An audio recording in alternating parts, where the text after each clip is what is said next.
Les nouvelles ne sont pas très bonnes pour la chanteuse. Linda de Souza, qui avait connu le succès en France avec la sortie de son premier single Le Portugais, en 1978, serait actuellement dans un état très inquiétant. L'artiste de 74 ans, originaire de Béringel, aurait laissé le monde sans nouvelles pendant de très longs mois avant qu'on ne la découvre, prise en charge, dans un établissement médical.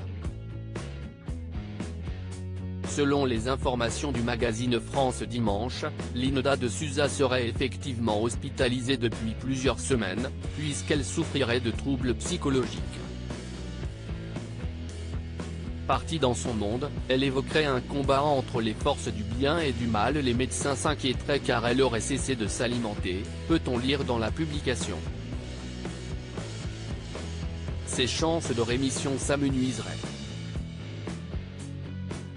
Je suis ruiné. Cet état de paranoïa évoqué dans les pages de France Dimanche ne sort pas très exactement de nulle part.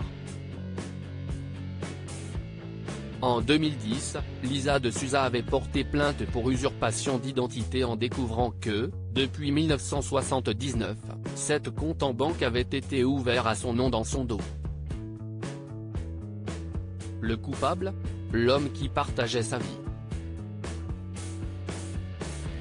Il a tout fait pour que je ne m'occupe pas des questions d'argent depuis mon arrivée chez Carrère, sa maison de disques de 1978 à 1986, note de la rédaction.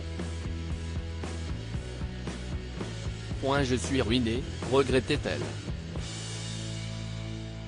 Je touche 400 € par mois et, sans fiche de paie, je n'aurai pas de retraite. Linda de Souza avait pourtant eu droit à une jolie lueur d'espoir. Après une traversée du désert redoutable dans la fin des années 1990, elle avait effectué un retour en grande pompe, sur le devant de la scène, grâce aux diverses tournées Âge tendre et Tête de bois effectuées en 2014, 2016 et 2017. Son dernier projet d'album, Carte postale du Portugal, datant de 2020, avait malheureusement été annulé. Ses promoteurs avaient annoncé, en guise de justification, des raisons de santé que la principale intéressée avait dû démentir dans la foulée. Retrouvez toutes les informations sur Linda de Souza dans le magazine France Dimanche n°3 1966.